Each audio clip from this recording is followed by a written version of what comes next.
Elasticity, Hindi में इसी को प्रत्यास्थता बोलते हैं। ये पदार्थ का एक गुण होता है। जैसे कि रबर के एक टुकड़े को जब हम लोग खींचते हैं अंडर लिमिट और जब हम लोग छोड़ते हैं तो वो अपने नेचुरल अर्थात जो प्राकृतिक लंबाई है उसको प्राप्त कर लेता है। इसकी को कहा जाता है इलास्टिसिटी। नमस्कार, मैं हूं प्रकाश और हम सब जुड़ चुके हैं गाइडलाइन कोचिंग के यूट्यूब चैनल से। आज हम लोग बात करने वाले हैं इलास्टिसिटी और थर्मल एनर्जी के बीच का जो संबंध है। जैसे एक सिंपल सा बात है, सभी को ये जानते हैं कि जैसे एक रबर के टुकड़े को हम लोग खींचे अंडर लिमिट, भाई अंडर लिमिट है ना, WWE करने की जरूरत नहीं है उसमें। अंडर लिमिट जैसे खींचेंगे तो क्या होगा कि जैसे छोड़ेंगे तो क्या करता है, अपने नेचुरल लेंथ को ऑब्टेन कर लेता है। पदार्थ के इसी गुण को क्या कहा जाता है, मैटर के इसी गुण को कहा जाता है इलास्टिसिटी। अब है कि इसी तरह का गुण जो है मेटलिक वायर में भी होता है। फॉर एग्जांपल, जैसे हम लोग कपड़ा सुखाने के लिए क्या करते हैं, मेटल का वायर खींच देते हैं। जब आप एक हल्का फुल्का कपड़ा उसमें डालते हैं, फिर ऐसे उठाएंगे वैसे वो अपने नेचुरल स्थिति में चला आता है। भाई हम बोले हल्का फुल्का कपड़ा, आप कस करके आप भी लटक जाएंगे तो जाहिर सी बात है कि मेटल का दूसरा जो नेचुरल प्रॉपर्टी है प्लास्टिसिटी, उसमें वो चला जाएगा। तो यहाँ जो है ना, मेटल के इसी गुण को हम लोग जो है कनेक्ट करने वाले हैं थर्मल एनर्जी से। समय न गवाते हुए सीधा चलते हैं। एक टर्म यहाँ सामने का नजर आ रहा है, थर्मल स्ट्रेन का मतलब होता है विकृति, है ना। जैसे कान पकड़े दबा दिए तो देखिए ये क्या है, ये जो फोर्स लग रहा है, ये फोर्स जो लग रहा है वो क्या है, डिफॉर्मिंग फोर्स या विरूपक बल इसी को कहा जाता है, जो किसी बॉडी पर लगने के बाद उसके स्वरूप में परिवर्तन कर दे, बिगाड़ दे। परिवर्तन क्या करेगा, बिगाड़ देता है। तो इसी को कहा जाता है स्ट्रेन। और ये आता है, अब यहाँ जो हम लोग को पढ़ना है वो है थर्मल स्ट्रेन। और विकृति जो होगी, जो यहाँ बिगाड़ जो होगा यानी जो डिफॉर्मेशन होगा वो किसकी वजह से होगा, तो थर्मल एनर्जी की वजह से होगा। तो इसी से जुड़ा हुआ है ये जो विकृति होता है। जैसे अभी यहाँ हम बोले कि if I am going to press my air, तो क्या होगा कि देखिए ये दबा हुआ है। कहने का मतलब हुआ ये जो दबा, और किसके वजह से दबा, तो स्ट्रेस की वजह से दबता है। अब ये स्ट्रेस क्या है, तो फिर एग्जांपल के तौर पर जैसे हम लोग बोले कि रबर के टुकड़े को खींचेंगे तो उसकी मोटाई बढ़ जाएगी। नहीं नहीं नहीं नहीं नहीं, नहीं। लंबाई बढ़ेगी, मोटाई घटेगा। यानी ये एरिया जो है, एरिया ऑफ क्रॉस सेक्शन, वो घटने वाला है। इसका मतलब ये फोर्स जो हम लोग इसको खींचने में लगा रहे हैं वो कहीं ना कहीं एरिया ऑफ क्रॉस सेक्शन पर एक्ट करता है, जो नॉर्मली एक्ट करता है, क्योंकि ऐसे खींच रहे हैं, ऐसे एट एन एंगल 90 डिग्री।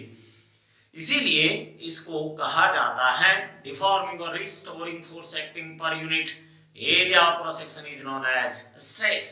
लेकिन ये स्ट्रेस अब जो है वो थर्मल एनर्जी से होने वाला है। ये chapter bulk properties of matter में है, 11 के सिलेबस में है और बहुत कोई पढ़ चुके होंगे, ये आप पढ़ने वाले होंगे। कोई फर्क नहीं पड़ता है। इतना एक कॉमन सेंस का बात है कि अगर हम लोग हिट देते हैं तो इतना बात हम लोग को पता चल चुका है पिछले क्लासेस में कि इसकी लंबाई बढ़ेगी, निकाले गए, न्यूमेरिकल भी बनाया गया। अब हम लोग सीधा चलते हैं इसके परिणाम और न्यूमेरिकल की तरफ, सीधा आते हैं thermal strain and thermal stress. यहाँ भाई जो लंबाई में दोनों तरफ से दोनों चित्र बना हुआ है, एक हम लोगों की हरकत का है जो रबर के टुकड़े या मेटल के टुकड़े को खींच रहे हैं और उसकी लंबाई बढ़ रही है, तो दूसरी तरफ जो है वो हिट के वजह से ऐसा दिखाई पड़ता है।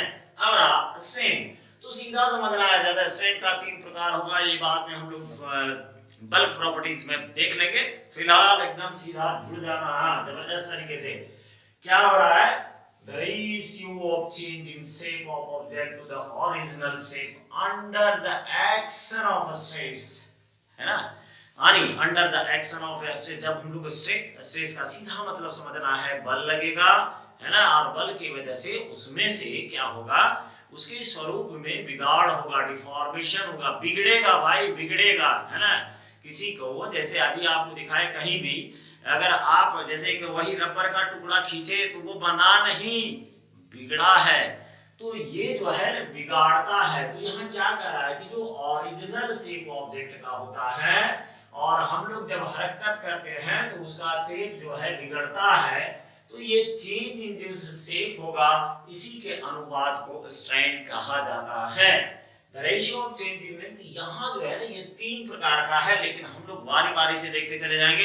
यहाँ लॉन्गिट्यूडनल, जैसे एक मेटल का वायर है, उसकी L लंबाई है, L1 लंबाई है, उसको खींचे तो जाहिर सी बात है उसकी लंबाई बढ़ेगी, तो चेंज इन लेंथ जो होगा और ओरिजिनल लेंथ जो होगा उसी को हम लोग कहते हैं लॉन्गिट्यूडनल स्ट्रैंड। यहाँ हम लोग बात करने वाले हैं, क्योंकि हम लोग अभी इसके पहले वाले क्लास में क्या किए थे, तार को गर्म किए थे और वो छोटा हो गया था। नहीं भाई, बड़ा हो गया था, चेंज इन लेंथ हुआ था, है ना। तो यहाँ हम लोग खींच के जैसे इसको स्ट्रेस का मतलब ऑफ फोर्स पर unit area of cross section, देखिए यहाँ दिखाया हुआ है कि एक मेटल का वायर है ना। समझने के लिए आप रबर समझ सकते हैं इसको, है ना, लेकिन रबर को गर्म करेंगे तो वहीं शहीद हो जाएगा। तो अभी फिलहाल इसका लंबाई L1 है और ये जो एरिया ऑफ क्रॉस सेक्शन है ना, एरिया माने काट क्षेत्रफल सब कुछ समझते होंगे, है ना। खीरा वगैरह जो सलाद बनाने के लिए काटते हैं ना, तो ये वाला जो पोर्शन होता है that's known as area of cross section. बहुत आसान चीज है, सब कोई समझ रहे हैं। अब इसको जैसे हम लोग खींचते हैं यानी ऐसे स्ट्रेस लगाया जाता है तो इसकी लंबाई अब L2 हो गई। यहाँ से मिलाइए तो ये L1 है, इसमें एक्स्ट्रा लेंथ जो हुआ चेंज इन लेंथ वो हो गया आपका डेल्टा L। सिंपल बात याद रखना है, ज्यादा घुमाना फिराना नहीं है। According to definition longitudinal strain is equal to change in length. Change in length कैसे होगा, final length minus initial length, final length L2 घटा दिए L1, ओरिजिनल लेंथ L1 था, तो ये कहलाता है लॉन्गिट्यूडनल स्ट्रैंड। खेल में कई बार रबर के साथ ऐसी हरकत की गई होगी, है ना। तो उस समय आप नहीं समझते थे कि एक दिन ये सर दर्द होनेगा पढ़ते पढ़ते। वैसे सर दर्द नहीं, बड़ा एंटरटेनिंग है, जब इसको पढ़ेंगे तो हम लोग समझेंगे। फिलहाल आता है ये स्ट्रैंड, ये विरूपक माने जो change in length bye original length हुआ, अगर हीट की वजह से हो तो इसी को थर्मल स्ट्रैंड कहते हैं।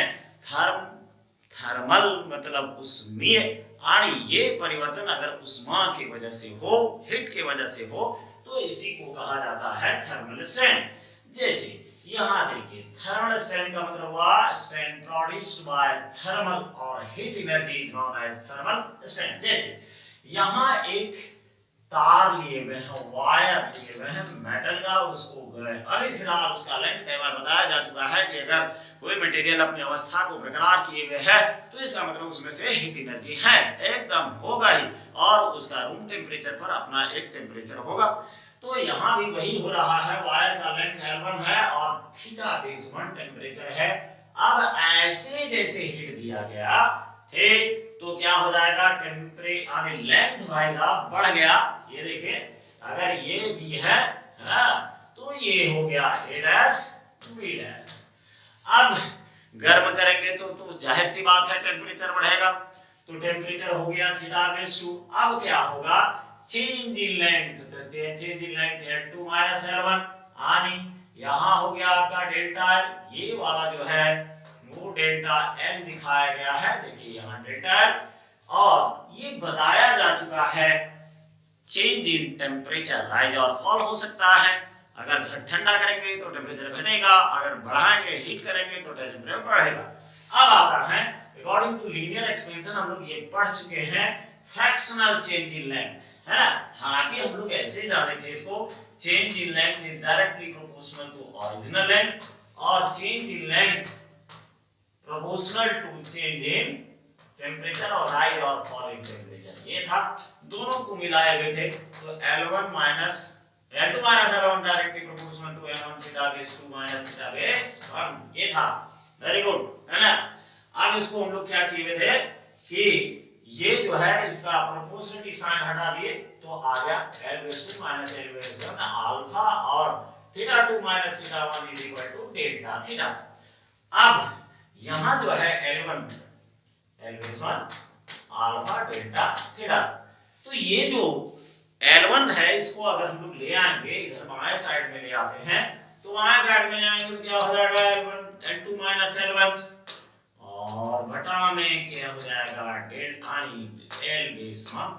क्या कहा गया था कि प्रैक्टिकली जो ये चेंज इन लेंथ होता है ना वो बहुत छोटा होता है, और बहुत छोटा, और मान लिया जाए कि 5 सेंटीमीटर या 2 सेंटीमीटर का एक वायर है और उसमें 0.02 सेंटीमीटर इंक्रीजमेंट हुआ, तो जाहिर सी बात है कि फ्रैक्शनल हो जाएगा। तो ये फ्रैक्शनल होता है, यानी फ्रैक्शनल चेंज इन लेंथ। क्योंकि ज्यादा गर्म करेंगे, बहुत लोग बड़े-बड़े सोच रहे हैं ज्यादा गर्म कर देंगे तो कुछ नहीं होगा, मेल्ट कर जाएगा, ना तार रहेगा, ना झंझट होगा, ना एक्सपेंशन होगा, सारी कहानी द एंड, है ना। तो वो सोचना ही नहीं भाई साहब, वो मत सोचना, नहीं तो गड़बड़ हो जाएगा। तो यहाँ हो जाएगा fractional change in length is directly proportional to change in temperature. ध्यान रहे ये चेंज इन टेम्परेचर दोनों हो सकता है, राइज और फॉल।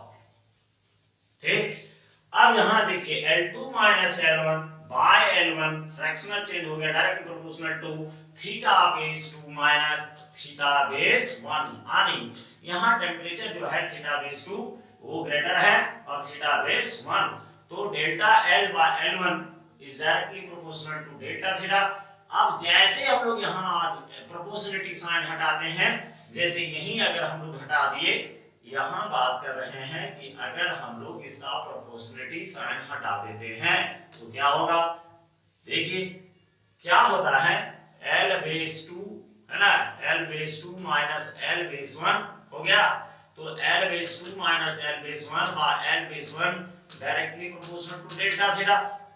और यहाँ क्या हो जाएगा L2, और यहाँ हम लोग क्या कर सकते हैं, इसको लिखा जा सकता है L2 माइनस L1 बाय, तो इसको डेल डेल लिख सकते हैं divided by L base 1 is equal to क्या हो जाएगा अल्फा डेल्टा थीटा। अब यहाँ देखें ये क्या है, delta L change in length और डेल्टा L1 ओरिजिनल लेंथ, तो ये जो है ना स्ट्रैंड के बराबर हो गया। देखिए यहाँ लॉन्गिट्यूडनल स्ट्रैंड है तो यहाँ भी ये स्ट्रैंड के बराबर हो गया, और स्ट्रैंड का मतलब यहाँ ये स्ट्रैंड जो उत्पन्न हुआ है वो किसकी वजह से हुआ है, जाहिर सी बात है थर्मल एनर्जी की वजह से हुआ है।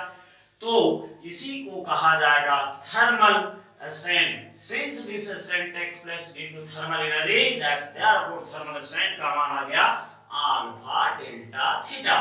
ये रहा, तो एक सिंपल सा एक्सप्लेनेशन है, जरा सा इसको क्यों कारण ढूंढने से जरूरत नहीं है, सीधा समझना है कि अगर एक मेटल के वायर को हम लोग खींचे और स्ट्रेस का इस्तेमाल किया गया, तो जैसे हम लोग स्ट्रेस का इस्तेमाल करेंगे क्या होगा कि इसकी लंबाई बढ़ेगी, बढ़ेगी तो change in length bye original length, यही तो कहलाता है लॉन्गिट्यूडनल स्ट्रैंड, है ना। आने लंबाई में जो वृद्धि हुआ उसकी चर्चा हुई यहाँ। अब यही काम क्या होगा जब हम लोग गर्म करेंगे, तो पहला लेंथ L1 था, टेम्परेचर थीटा बेस 1 था, हीट दिए तो क्या हो जाएगा L2 थीटा 2 हो जाएगा, change in length delta theta और change in length delta L और टेम्परेचर डेल्टा थीटा होगा। अब इसी में से जैसे हम लोग देखें कि भाई change in length L2 minus L1 by L1 directly proportional था किसके, है ना, तो L1 यानी L2 माइनस यानी ये वाला जो है change in fractional change in length, fractional change in length मतलब L2 minus L1 by L1, और ये था प्रोपोर्शनल टू किसके, तो चेंज इन टेम्परेचर। अब यहाँ जो है इसको फिर एक बार देखते हैं बढ़िया तरीके से, ताकि ये दोबारा हम लोग को परेशान ना करे, क्योंकि आगे ये प्रॉब्लम बन के आएगा और आएगा बढ़िया से आएगा। चेंज फ्रैक्शनल चेंज का मतलब होगा L2 minus L1 by L1 proportional to theta base 2 minus theta base 1, और यहाँ क्या हो जाएगा डेल्टा L बाय L1, क्योंकि अलजेब्रिक नंबर का अंतर हमेशा डेल्टा में लिखा जाता है, प्रोपोर्शनल टू डेल्टा थीटा हो गया। अब इस जगह पर प्रोपोर्शनल साइन जैसे हम लोग हटाएंगे तो क्या होगा, एक कोफिशिएंट आएगा और इस कोफिशिएंट को हम लोग ऐसे लिख सकते हैं, क्या हो जाएगा डेल्टा L बाय L1, और इसी को तो आप हम लोग बोले थे कोफिशिएंट ऑफ लीनियर एक्सपेंशन, है ना। दैट्स व्हाई यहाँ जो है देखिए यहाँ change in length bye original length किसके द्वारा हुआ, तो थर्मल एनर्जी के द्वारा हुआ। दैट्स व्हाई इसी को कहा जाता है थर्मल स्ट्रेन। और चूंकि लेंथ में आया तो आगे भी इसमें से जुड़ेगा कुछ टॉपिक, तो वहां भी ध्यान रखना पड़ेगा। अब नेक्स्ट वन में आते हैं थर्मल स्ट्रेस। यस, क्योंकि इसके बगैर तो होगा नहीं, है ना। वहां भी फोर्स लगाना पड़ा। डिफॉर्मिंग और रिस्टोरिंग फोर्स एक्टिंग पर unit area cross section known as stress. ठीक, अब है if such stress is produced by thermal energy then it's known as thermal stress. एक बात यहां समझिएगा कि स्ट्रेस का कई प्रारूप होता है। नॉर्मल स्ट्रेस होता है जिसमें टेंसाइल आएगा, कंप्रेसिव आएगा, एक टेंजेंशियल आएगा, और एक प्रेशर जो होता है बल्क प्रॉपर्टीज में वो खुद भी एक स्ट्रेस के रूप में है। यहाँ नॉर्मल आपको ध्यान रखना है कि एक रबर का टुकड़ा है, जब हम लोग उसको खींचे तो उसकी मोटाई घट गई और जो है लंबाई बढ़ गई। मोटाई घटने का मतलब हुआ ये एरिया ऑफ क्रॉस सेक्शन घटता है। तो यहाँ जो है ना, ये डिफॉर्मिंग फोर्स या रीस्टोरिंग फोर्स का मतलब हुआ कि जैसे रबर को खींच रहे होते हैं ना, तो उधर हम लोग एक्सटर्नल डिफॉर्मिंग फोर्स लगाते हैं तो उतना ही फोर्स वो रीस्टोर कर लेता है, और जैसे हम लोग छोड़ देंगे तो क्या होगा, वो अपने जगह पर चला जाएगा। फिर हम बोल रहे हैं कि थोड़ा सा लिमिट के अंदर ही उसको खींचना पड़ेगा, है ना। वो बेचारा अपने कमजोर होता है, ज्यादा जोर से अगर खींच देंगे तो फिर वो यही करना है। तो मेटल का रड में भी इलास्टिसिटी का प्रॉपर्टी है, कई बांध के खींच के देखिए, वो तो लंबा हो ना हो लेकिन हम लोग को जरूर लंबा कर देगा। तो यहाँ सीधा समझना है कि ये डिफॉर्मिंग फोर्स भी कहा जाता है इसको, साथ में ये रीस्टोर करता है। हम लोग जितना मटेरियल में हम लोग पढ़ेंगे कि मटेरियल में से जो इलास्टिसिटी का प्रॉपर्टी होता है उसमें स्प्रिंग प्रॉपर्टी है, जिसके कारण वो जब हम लोग उस पर एक्सटर्नल फोर्स लगाते हैं, जैसे आप लीजिए किसी मेटल को ऐसे करके हल्का सा मोड़िए, या ब्लेड को ही ले लीजिए ना, हल्का सा मोड़िए छोड़िए, देखिएगा वो अपने जगह पर चला जाएगा। अंडर लिमिट ये सारी घटनाएं घटती हैं, अगर बियॉन्ड लिमिट जाएंगे तो टूट जाएगा। वो तीन तरह का जो प्रॉपर्टी होता है उसमें से हम लोग देखेंगे। पहला नंबर है इलास्टिसिटी, दूसरा नंबर प्लास्टिसिटी, तीसरा नंबर ब्रैटिलिटी। तो ये ब्रैटिलिटी वगैरह सब जो है बल्क प्रॉपर्टीज में आएगा, अभी ज्यादा उलझन नहीं पैदा करना है। यहाँ आप लोग देख लेना है कि अकॉर्डिंग टू डेफिनेशन स्ट्रेस का मतलब हुआ सीधा जो हम लोग विरूपक बल लगाए, है ना, डिफॉर्मिंग फोर्स, है ना, deforming force F that is the stress बराबर F by E आ जाएगा। अब इसमें से एक रॉबर्ट हुक, जैसे 9th क्लास में इसको पढ़ना था, ये बात नहीं है कि डायरेक्ट इधर आ गया है।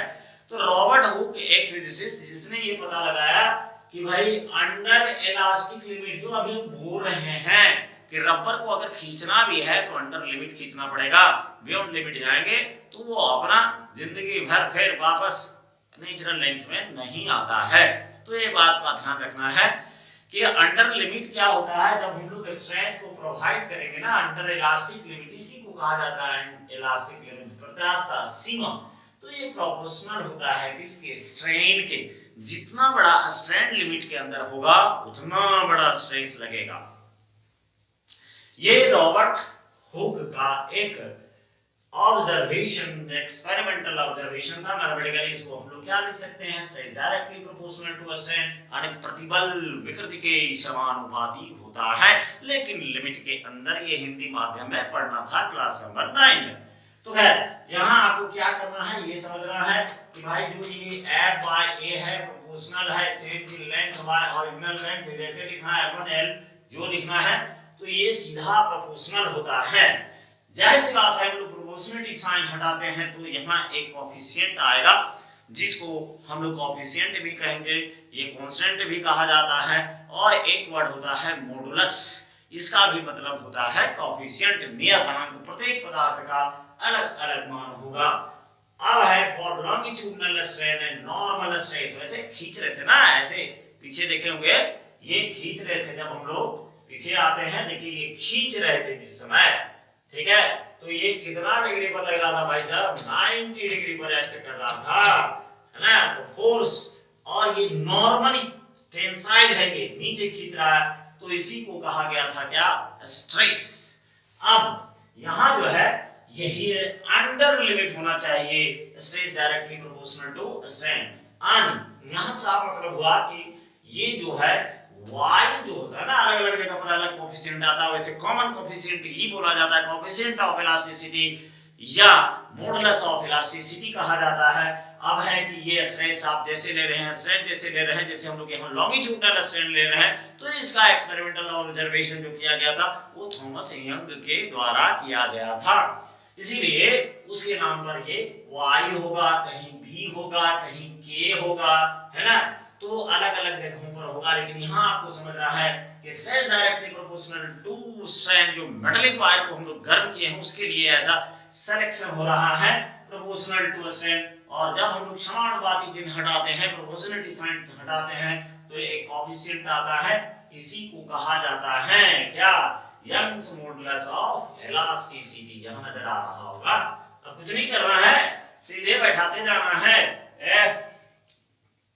F by A, क्योंकि स्ट्रेस बराबर यहाँ क्या है, सिंपल लिखना है, normal stress is equal to y longitudinal stress, longitudinal strain है, स्ट्रेस नहीं है ना, स्ट्रेन।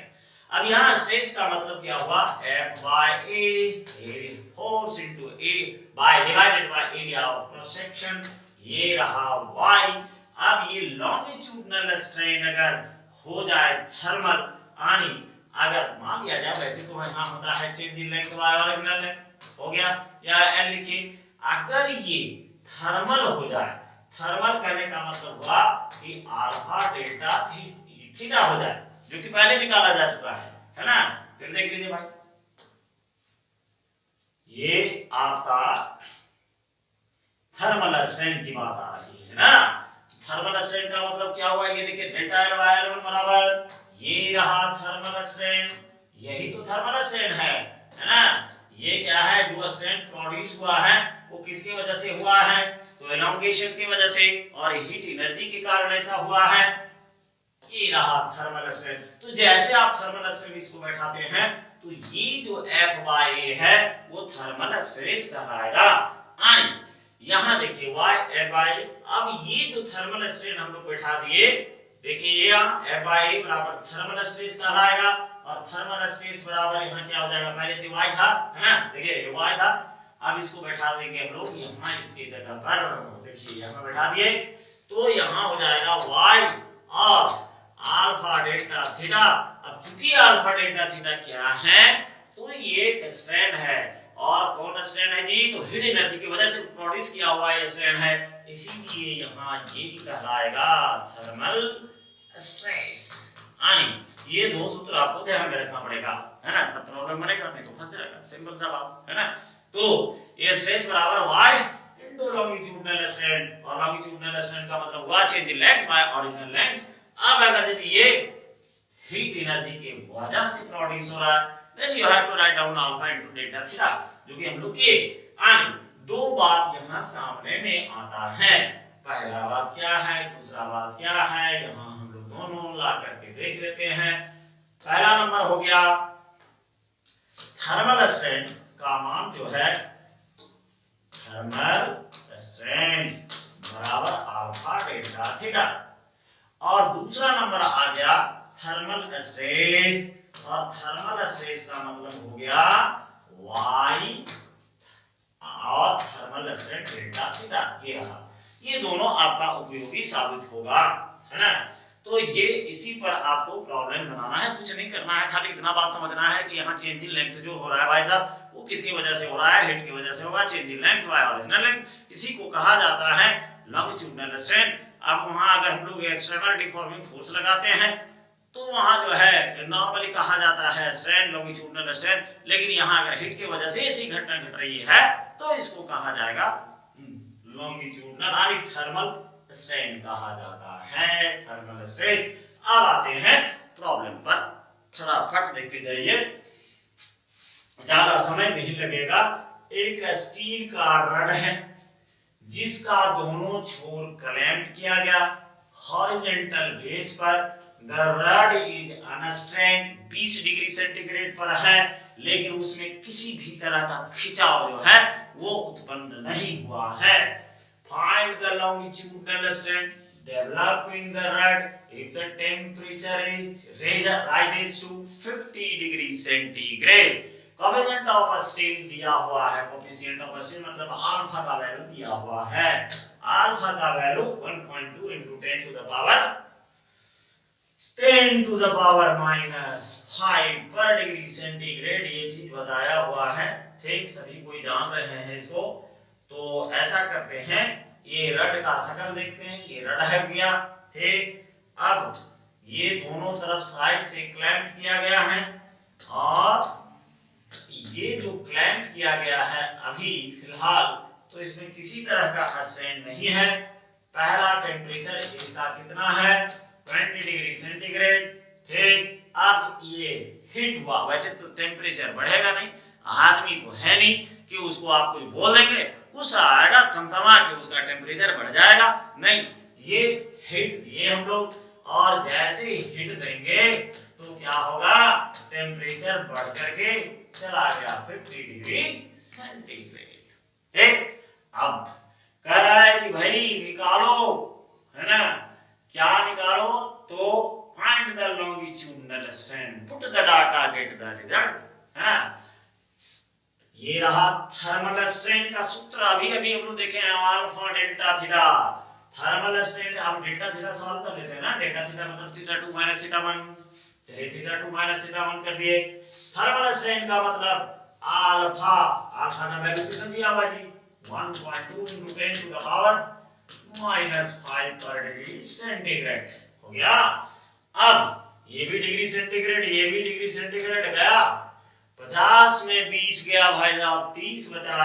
अब इसको आप गुना करेंगे तो ये आ जाएगा आपका 12, है ना, 12, और 12 को यहां जैसे 12 हो गया तो 36 हो गया, और ये देखिए एक जीरो आपका चला गया, यानी 36 into 10 to the power -4। ये स्ट्रैंड है, strand change in length bye original length है, तो यहाँ किसी भी तरह का जो है यूनिट्स का इस्तेमाल नहीं होगा, यानी 1.2 सीधा यहाँ लोग ऐसे कर सकते हैं जो बैठाए हुए हैं। ठीक, इसको यहाँ जरा सा लिटरली बैठा करके दिखा देते हैं कैसे करना है, आप में से बन भी जाएगा, है ना। थर्मल स्ट्रेन का मतलब हुआ अल्फा, अल्फा डेल्टा थीटा, है ना, अल्फा का मान 1.2 into 10 to the power minus पर डिग्री सेंटीग्रेड गुना में डेल्टा थीटा का मान सीधे घटाए, 50 में से 20 गया, कितना बचा, 30 डिग्री सेंटीग्रेड गया, खत्म हो गया। अब इसको आप गुना कर सकते हैं, 12 या 36, है ना, और एक जीरो इसका चला गया तो 10 to the power -4, ये यूनिट लेस है, कट जाएगा। तो ये था एक problem, simple, put the data and get the result. अब आता है दूसरा, steel wire of cross sectional area 0.5 millimetre square, अर्थात यहाँ देखिए गिवन दिया हुआ है, एरिया का मान भाई साहब दिया हुआ है इतना मिलीमीटर स्क्वायर, ये है अभी फिलहाल छोटे यूनिट में, है ना। अब हम लोग इसको एसआई यूनिट में बदलना पड़ेगा, और एसआई यूनिट में बदलेंगे तो एक मिली, अब भाग उठ देने का जमाना नहीं रहा, मिली माने 10 पर घातांक -3, इस पर स्क्वायर है, तो इसका मतलब ये हुआ कि 0.5 और मिली माने इतना स्क्वायर कर दीजिए, है ना। एक मिनट, ये पूरा लिख देते हैं, ये रहा मिलीमीटर स्क्वायर करेंगे तो ये का मान हो गया 0. हो गया, कहानी खत्म, है ना। अब सब दिन में कुछ ढल गया, मिली 10 प्रीफिक्सेस का इस्तेमाल करें, और ये 100 का चक्कर जो है वो 1000 का चक्कर, ये सब घटाना है, नाम से ही पता चल जाएगा। कह रहा है कि एक स्टील का वायर है, cross sectional area 0.5 metre millimetre है, स्क्वायर है, is held between two fixed supports, if the wire is just out at 20 degree centigrade, determine the tension when the temperature falls to 0 degree centigrade, coefficient of linear expansion of a steel 1.1 है ना, Young's modulus दिया हुआ है। अब ये कहा क्या जा रहा है, जरा इसका शक्ल हम लोग बढ़िया से देखते हैं क्या है। तो बोला जा रहा है कि एक तार है जो स्ट्रेच्ड किया हुआ है, खींचा हुआ है, और steel wire of cross sectional area दिया हुआ है, is held between two fixed supports, ये सपोर्ट्स फिक्स किए हुए हैं। ठीक, ये फिक्स सपोर्ट है, ये तो वायर जस्ट आउट टाइट किया हुआ है। कितना भाई, theta base 1 is equal to, theta base 1 is equal to दिया हुआ है, theta base 1 is equal to 20 degree centigrade. Theta 2 का मान हो रहा है डिवाइड घर के टेंपरेचर, जाहिर सी बात है सिकुड़ेगा, है ना, खींचेगा ये दोनों सपोर्ट को, तो यहाँ एक फोर्स एक्सपीरियंस करेगा जिसको हम लोग को निकालना है। चलिए यहां से फिर वापस आते हैं, y बराबर thermal stress, y thermal stress, thermal stress का मान आपको बताया गया F by A, बस थर्म की वजह से होना, लेकिन इसका पता तब चलेगा जब आप थर्मल स्ट्रेन का इस्तेमाल करते हैं अल्फा डेल्टा थीटा, यानी F by A अगर ले जाएं तो ये वाला इधर गुना हो जाएगा, आकर के गुना हो गया, देखिए, है ना। और ये चूंकि ये जो है वो फोर्स, या इसी को हम लोग क्या बोलेंगे, टेंशन, है ना, क्योंकि वायर्स वगैरह में जब फोर्स लगाएंगे तो फोर्स वो कहलाएगा आपका टेंशन। तो ये फोर्स बोलिए या टेंशन बोलिए, तो टेंशन बराबर यहाँ क्या हो जाएगा भाई साहब, y alpha delta theta F, और T बराबर AY, इधर से ये तो है ना, ये चला गया इधर आके गुना हो गया, तो ये आ जाएगा, T हटा दीजिए, इसको टेंशन पूछा हुआ है, फोर्स ही है, तो यहाँ पूरा मान बैठाते हैं, ये का मान 0.5 into 10 to the power -6, y का मान दिया हुआ है 2 into 10 to the power 11 Newton पर मीटर स्क्वायर, सब कट जाएगा भाई, और अल्फा का मान 1.2 into 10 to the power -5, और ये देखिए टेम्परेचर का मान जो है θ2 माइनस θ1 अर्थात 0 - 20 अर्थात 20 डिग्री सेंटीग्रेड माइनस में आएगा। तो यहाँ माइनस साइन दिखाना चाहिए, लेकिन यहाँ क्या है, ये खींचेगा अपोजिट डायरेक्शन में, ऐसे लगा हुआ था, ऐसे टेंशन लग रहा था, है ना, लेकिन अब जो है टेंशन इधर लगेगा, ये दूसरे को खींचेगा, डायरेक्शन पहले के सापेक्ष अपोजिट हो जाएगा, तो ये पूरा आप सॉल्व करेंगे, है ना, तो यहाँ आ जाएगा 0.5, और देखिए -6 -5 11 गया, ये दोनों साफ हो गया, कहानी खत्म। अब है 5 गुना 10 1 हो गया, अब बचा कितना, 12 गुना 20, तो 20 में से 1.2 into 12 20 करेंगे तो कितना हो जाएगा, 12 into 2 बराबर कितना आया, 24 न्यूटन।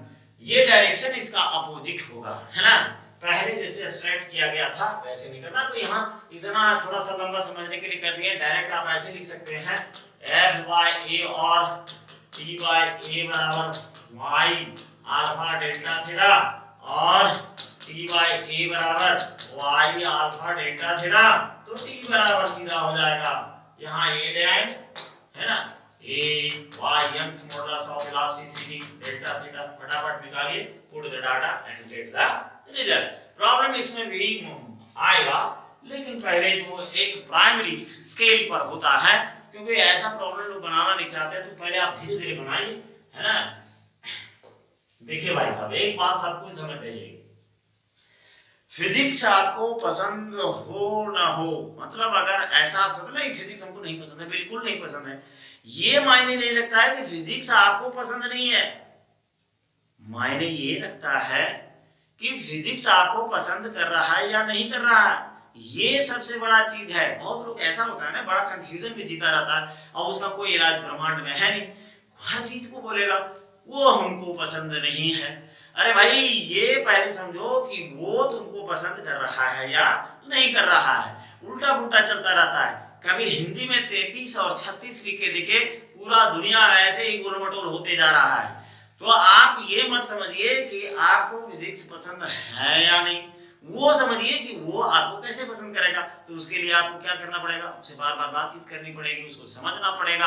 आप जैसे भी किसी व्यक्ति को अगर पसंद आते हैं तो उसका एक तरीका होता है, फर्स्ट साइट में सब आदमी जो है एक ही जैसा दिखने में लगता है, समझ रहे हैं ना, हाँ, वो भले अपने आप को जो समझ ले मगर है तो वही। तो मिला जुला करके एक ही बात है कि आप अगले को यानी फिजिक्स को अगर कहते हैं ये विषय हमको पसंद नहीं है, भाई आपको कौन बोल रहा है, वो फिजिक्स आया पसंद करने के लिए बाहर को बोलो हम तुमको पसंद है या नहीं, वो तो सीधा है।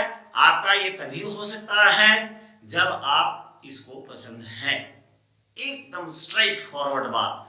अब आते हैं इसी बात पर अगला question. A seat rod is rigidly clamped at two ends. The rod is under zero tension at 20 degree centigrade, है ना। ये स्टील का रड है, क्लैम्प्ड किया गया है। हाँ, फिर वही कहानी आ गया, एक स्टील का रड है। चलिए भाई, ये क्लैम्प किया हुआ है, ये स्टील का रड क्लैम्प किया हुआ है, कर देते हैं। अब ये स्टील का रड जो क्लैम्प किया हुआ है, दो रिजिड सपोर्ट से क्लैम्प किया हुआ है ऐसे। अब ये बोल रहा है कि भाई थीटा बेस 1 पर ये जो हालात इसके हैं, थीटा बेस 1 पर, थीटा बेस 1 यानी 0 डिग्री सेंटीग्रेड, अभी बिल्कुल टेंशन नहीं है इसका, है ना। टेंशन का मान 0 है, कोई बात नहीं है। हम लोग है ना टेंशन देने के लिए। अब हम लोग क्या करेंगे, प्रकृति को अस्थिर रहने थोड़े देंगे, नहीं तो हम लोग को कुछ मिलने वाला है नहीं। If temperature rises to 100 degree centigrade, what force will the rod exert on one of the clamp? है ना। तो यहाँ देखिए एरिया ऑफ क्रॉस सेक्शन आपका दिया हुआ, फिर वही बात, फिर भाग ले देना 1000 से, है ना। 2 लिख देंगे, 10 पर घातांक मिली लिखा हुआ है, स्क्वायर कर दीजिए तो ये आपका आ जाएगा, है ना। इसको जरा सा हम कर देते हैं, ठीक, मिली आनी, ये आपका आ गया 2, है ना। कोएफिशिएंट ऑफ दिया हुआ है, अच्छा, यंग्स मॉडुलस ऑफ इलास्टिसिटी, अरे तो वही हो गया, फिर घुमा फिरा के तो वही आ गए हम लोग, है ना। और आ गए तो मिली का मतलब 2, और ये हो गया 10 पर घातांक माइनस 3 का स्क्वायर कर दिए तो आ गया 2 गुना 10 पर घातांक माइनस 6, और ये रहा मीटर स्क्वायर। चलिए वहां थोड़ा सा डबल स्क्वायर हो गया था, तो इसको अलग से, मिली का मतलब ही होता है 10 टू द पावर माइनस 3, तो उस पर स्क्वायर है, तो इतना लंबा चौड़ा करने की जरूरत नहीं, माइनस है वहीं स्क्वायर कर दीजिए, -6 हो गया, काम खत्म। लीनियर एक्सपेंशन का मान दिया हुआ 12 गुना 10 पर घातांक -6 पर डिग्री सेंटीग्रेड। ये रहा भाई, वही कहानी फिर है, put the data, gate the result F by A। ये रहा देखिए थर्मल स्ट्रेस का मान, अब यहाँ F अलग कर दीजिए, अब क्या होगा, डेल्टा F का मान, यानी F का मान यहाँ है, A का मान 2 × 10 टू द पावर -6, Y का मान 2 × 10 टू द पावर 11, 12, यानी यहाँ खाली खिसका दिया गया है 12, 1.6 2 × 10 टू द पावर -5 होता है, यहाँ एक तो 0 बढ़ गया, और 100 में से 20 चला गया। चलिए अब इसका फैसला कर देते हैं हम लोग। ये रहा 6, 6, 12, यहाँ -1 बच जा रहा है, तो इसका भी हो जाएगा, देखिए 2 × 2 यहाँ बचा, 12 10 पर घातांक -1, और ये 80 न्यूटन होगा, है ना। अब ये नीचे ले आएंगे 10 हो जाएगा, ये कट गया, अब इसको गुना कीजिए तो 12 और 4 48, 8 गुना कीजिएगा तो आ जाएगा 384 न्यूटन। तो ये वैसे जैसा प्रॉब्लम था पीछे, वैसा ही प्रॉब्लम यहाँ है। अब आते हैं नेक्स्ट, इस पर बढ़िया प्रॉब्लम आ सकता है, लेकिन ये थोड़ा सा यूनिक टाइप का प्रॉब्लम है, इसीलिए थोड़ा सा इसको समझना है। 2 रड है, यहाँ दिखाई पड़ता है ना, अलग अलग कलर हैं, हाँ, कलरफुल जीवन। एक है L जिसका कोएफिशिएंट अल्फा, और एक 2L जिसका कोएफिशिएंट भी 2 अल्फा है। 2 rods of length L and 2L having coefficient alpha and 2 alpha respectively are connected to end to end. Calculate the average coefficient of linear expansion of the composite rod. और ये दोनों को क्या किया गया है, एक दूसरे से कनेक्ट कर दिया गया है, हिट करें तो दोनों का जो कंपोजिट बनेगा, दोनों जो मिला दिया गया, उसका अब अल्फा एवरेज क्या होगा। ठीक, चलिए ऐसा करते हैं कि इसको हम लोग हिट करेंगे, वैसे तो ये कंपोजिट होगा नहीं, और तब थर्मल स्ट्रेन इसका कितना होगा, तो अल्फा डेल्टा थीटा, है ना, alpha delta theta, and according to question ये क्या कह रहा है कि अल्फा डेल्टा थीटा और ये 2L अल्फा डेल्टा थीटा, यानी चेंज जो बता रहे हैं कैसे हुआ है, सो हां कंफ्यूज होने की जरूरत नहीं है। L2 - L1 by L1 बराबर अल्फा डेल्टा थीटा हो गया। अब यहाँ चेंज निकालिए, L2 - L1 बराबर L1 अल्फा डेल्टा थीटा हो गया, काम खत्म। आनी अब पहले वाले में कितना चेंज है, तो यहां देखिए ये सूत्र जो हम लोग का बेसिक है, चेंज इन लेंथ, तो L1 अल्फा डेल्टा थीटा, तो इसके लिए हो जाएगा कितना, L अल्फा डेल्टा थीटा। इस दूसरे के लिए चेंज इन लेंथ रट नंबर 2, ये रट नंबर 1, रट नंबर 2, तो फिर यहाँ L1 अल्फा डेल्टा थीटा। अब यहाँ L1 की जगह पर 2L है और कोएफिशिएंट के जगह पर 2 अल्फा है, हो गया, और ये डेल्टा थीटा। अब ये कंपोजिट स्लैब का रिजल्ट क्या है, तो L प्लस L 3L हो गया और ये रहा डेल्टा थीटा, हो गया। ठीक, यहाँ जरा सा हम इसको फिर से लिख देते हैं, क्लियर होना चाहिए, है ना, हंसना नहीं चाहिए प्रॉब्लम। तो ये हो जाएगा 3 अल्फा और ये रहा डेल्टा थीटा। ये वाला जो आपको दिखाया गया है ये है अल्फा। अब यहाँ देखिए क्या हो जाएगा, 3 अल्फा L1 की जगह पर 3 अल्फा, ये अल्फा एवरेज मान लिए, ये डेल्टा थीटा हो गया, है ना। अब क्या करना है, इधर देखिए L alpha delta theta common आ गया, इधर भी आ रहा है भाई, L गया, अल्फा गया, गया। अब बचा कितना बच रहा है, देखिए अल्फा प्लस 2 इंटू 2 अल्फा, तो 4 अल्फा प्लस अल्फा 5 अल्फा बराबर, इधर कट गया जो बचा आपका वो था 3 अल्फा एवरेज, तो अल्फा एवरेज बराबर 5/3 अल्फा निकल गया। Very simple. फिर से इसको अगर हम लोग देखें तो बहुत आसानी से समझ में आएगा, कैसे आएगा देखिए, L बराबर अल्फा, ये पहला वाला सिचुएशन है, ये दूसरा वाला सिचुएशन है और ये फाइनल सिचुएशन है। पहले वाले सिचुएशन में क्या था, L2 - L1/L1 is equal to alpha delta theta, अर्थात L2 - L1 is equal to L1 alpha delta theta. अब इसके लिए हम लोग अगर देखें तो हीटिंग के बाद इसका स्थिति क्या हो जाएगा, तो L1 की जगह पर L है अल्फा डेल्टा थीटा, ये हो गया। हीटिंग के बाद L1 की जगह पर इसका क्या है, 2L और 2 अल्फा, देखिए यहाँ 2 अल्फा और टेम्परेचर उतना ही है। ठीक, इसके बाद इसका कितना हो रहा है जी, तो 3L अल्फा एवरेज और ये रहा डेल्टा थीटा। अब बराबर कर दीजिए, है ना, और जब बराबर करेंगे सॉल्व करेंगे तो ये आंसर आ जाएगा। नेक्स्ट, दो रड है, different materials having coefficient of thermal expansion alpha 1 and alpha 2 and Young's moduli of y1 and y2 respectively are held fixed between two rigid walls. The rods are heated such that they undergo the same increase in temperature. There is no bending of rods. का chances है, जो पिछले periods में देखेंगे तो वहां जिसका coefficient ज्यादा रहता है वो कन्वेक्स साइड में चला जा रहा था। तो यहाँ हम लोग को देखना है, कह रहा है कि दो रड है, रड नंबर 1, रड नंबर 2, हो गया, और उसका कोफिशिएंट जो है एक अल्फा 1 है, एक अल्फा 2 है, एक का यंग्स मॉडुलस y1 है, दूसरे का y2 है, दोनों को दीवार में फिक्स कर दिया गया है, बड़ा सा दीवार, है ना।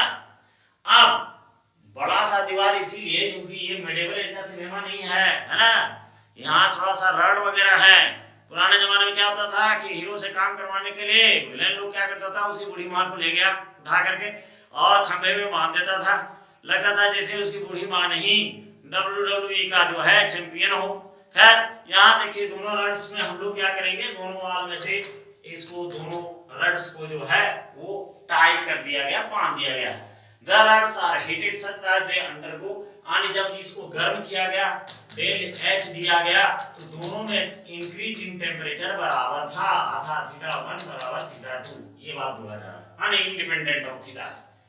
ठीक, अब यहाँ देखिए इंक्रीज करने का मतलब यहाँ जरा सा अंडरस्टैंडिंग नहीं होना चाहिए। जैसे मान लिया जाए, है ना, पहले इसका θ1 20 डिग्री सेंटीग्रेड था और θ2 बराबर 80 डिग्री सेंटीग्रेड था, तो डेल्टा थीटा बराबर 80 - 20 यानी 60 डिग्री सेंटीग्रेड इसका भी बढ़ रहा है और इसका भी कितना बढ़ रहा है, 60 डिग्री सेंटीग्रेड।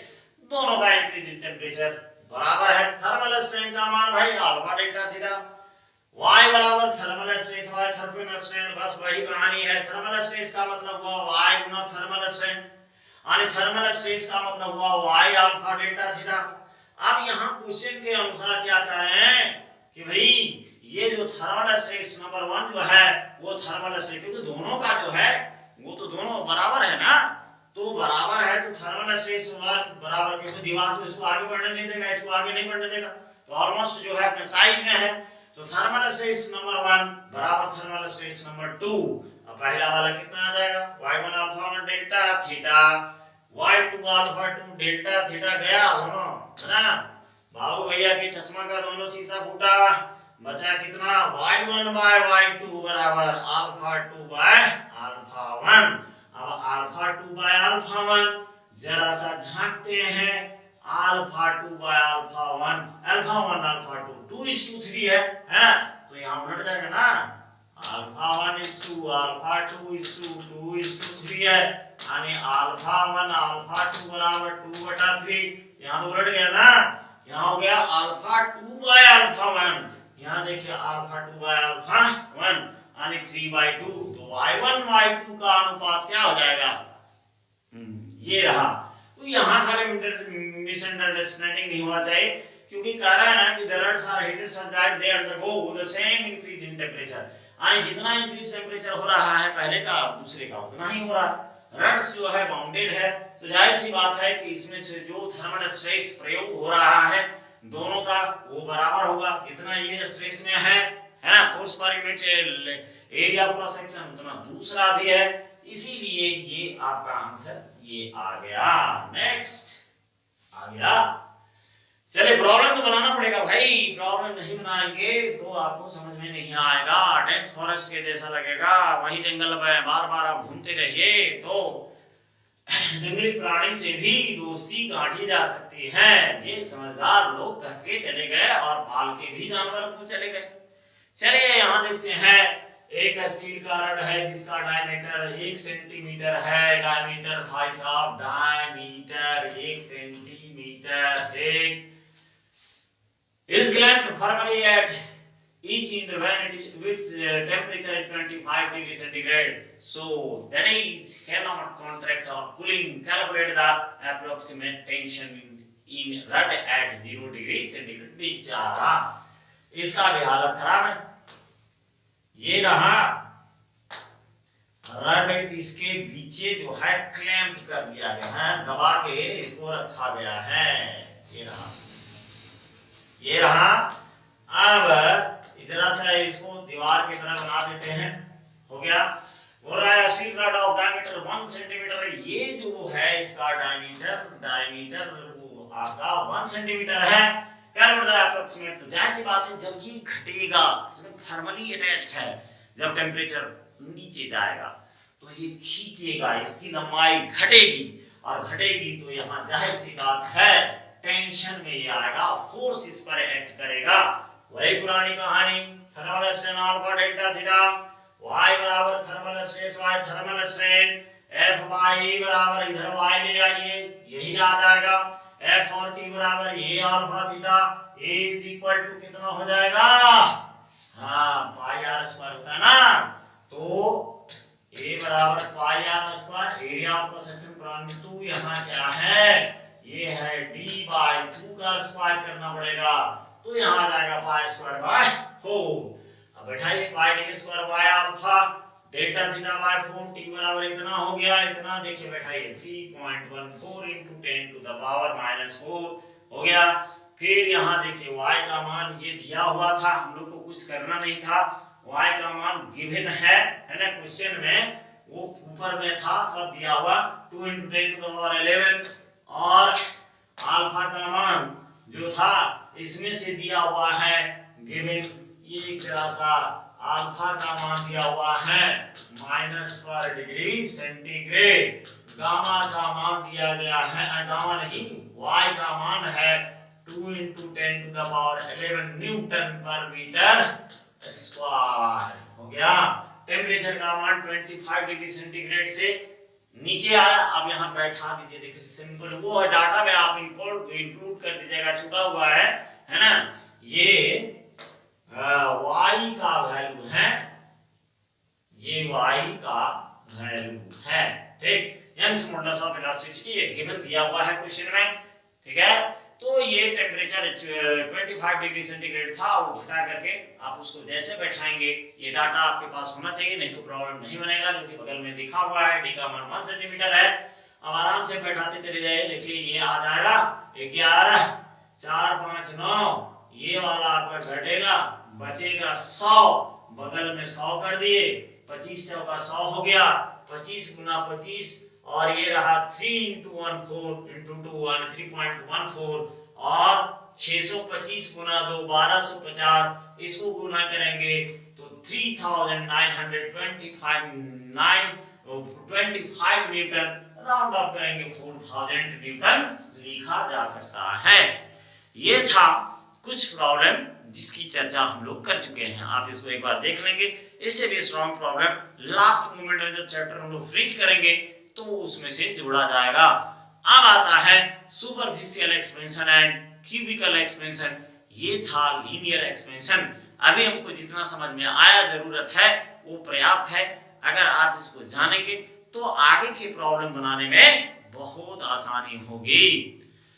सबका बहुत बहुत धन्यवाद, और आगे वाले वीडियो में फिर से मिलते हैं। सबको शुभ रात्रि।